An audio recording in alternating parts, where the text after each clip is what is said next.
Saya ingin cerita secara komprehensif dulu ya, untuk diketahui bahwa Kota Bandung memiliki keunikan.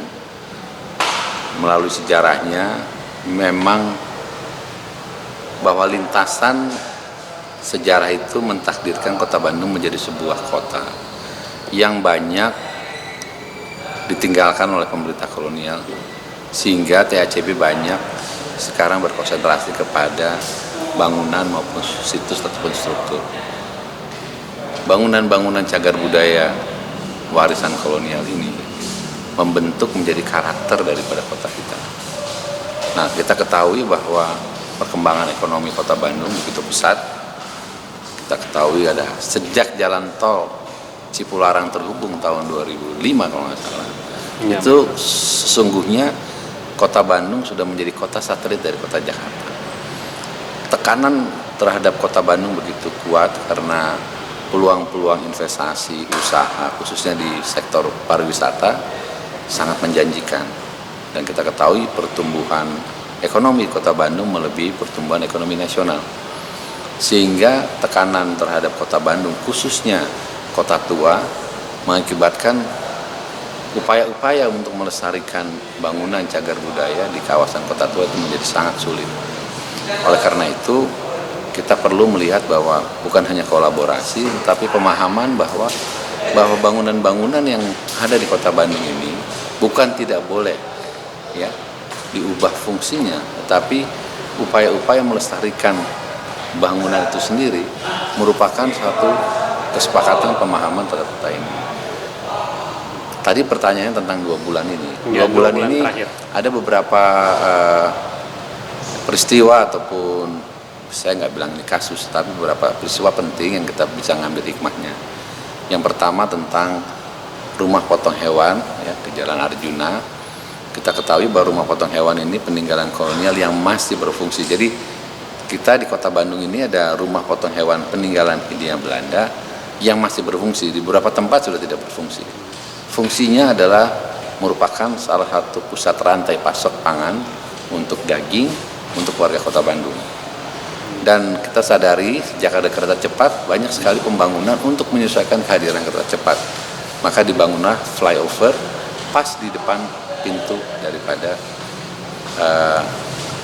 rumah potong hewan ini. Nah, ini akan menyulitkan 2 hal. Yang pertama adalah upaya-upaya melestarikan bangunan cagar budaya kelas A, dan yang kedua tentunya menjaga keberlangsungan rantai pasok pangan untuk warga Kota Bandung. Dan kita memahami juga bahwa ini proyek-proyek PSN yang sangat penting juga untuk kepentingan publik.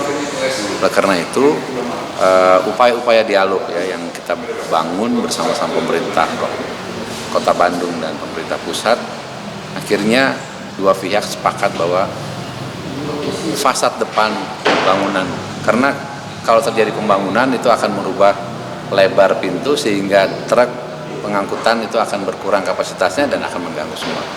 Dan itu kita bisa menemukan win-win solution, bangunannya tetap seperti semula dan ada modifikasi sendiri dari sisi pembangunan jalan layangnya. Yang kedua yang kita baru sama-sama ketahui adalah sebuah bangunan Bumi Sangkuriang yang dikelola oleh suatu komunitas, dan kita semua sangat bangga memiliki tempat itu.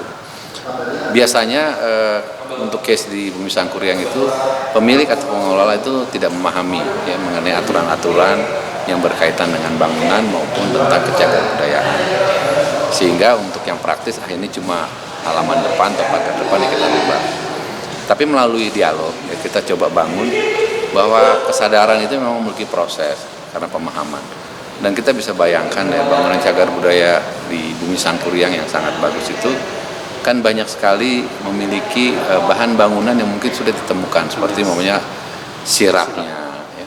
Kalau dari segi pemerintah maupun kami mendorong untuk ada insentif ya kepada pemilik-pemilik bangunan cagar budaya, antara lain memberikan keringanan PBB untuk golongan A sebesar 70%. Ini upaya untuk bisa dialihkan biayanya untuk perawatan. Dan rupanya itu pun kami tahu bahwa itu kan tidak cukup juga. Jadi tadi kita mengadakan diskusi yang menarik, mencari solusi, dan memberikan pemahaman sekaligus sosialisasi betapa pentingnya para pengurus Bumi Sangkuriang ikut menjadi bagian garda terdepan dalam pelestarian.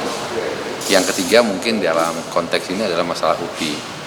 Memang tidak banyak orang menyadari bahwa UPI itu satu kawasan cagar budaya. Kalau kita lihat ya memang bangunan utamanya yang menjadi bangunan cagar budaya kelas A.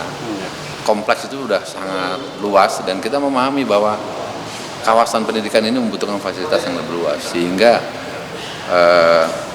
ada jalan muka yang memang dilakukan perubahan tanpa mengadakan koordinasi dan konsultasi dengan para pihak khususnya dengan pemerintah maupun tim ahli cagar budaya. Nah, kami berharap ke depannya kita akan mengadakan dialog dengan UPI untuk memberikan pemahaman betapa pentingnya kawasan UPI ini kita lestarikan bersama. Dari beberapa peristiwa, kami sejak 2012 kami menghadapi banyak begitu persoalan tentang dinamika perkotaan. Pertama, bangunan-bangunan milik masyarakat, bangunan-bangunan milik pemerintah, swasta, militer, dan lembaga-lembaga lainnya begitu banyak di Kota Bandung. BUMN pertama kali juga banyak di Kota Bandung. Semuanya kalau Anda melihat stasiun kereta api, di situ kalau sekarang Kang Aan ke situ, itu ada eskalator yang naik ke atas ya. Yes, betul. Itu juga melalui satu proses pengembangan stasiun yang sangat kecil dengan kapasitas yang terbatas. Ingin dibuat suatu fasilitas agar memudahkan. Itu melalui satu proses juga dengan tim ahli cagar budaya agar fungsinya tetap dipertahankan, tetapi pelayanan publiknya juga berjalan dengan baik. Dan ini akan terjadi di bangunan-bangunan lain. Kami pernah menangani Sukamiskin, ya, bangunan-bangunan cagar budaya di kawasan militer dan sebagainya. Dan ini tidak akan pernah berhenti dan kami berharap yang paling penting adalah partisipasi publik, partisipasi media ya, untuk terus mensiarkan tentang pentingnya upaya pelestarian ini. Saya pikir itu, Pak An. Ya.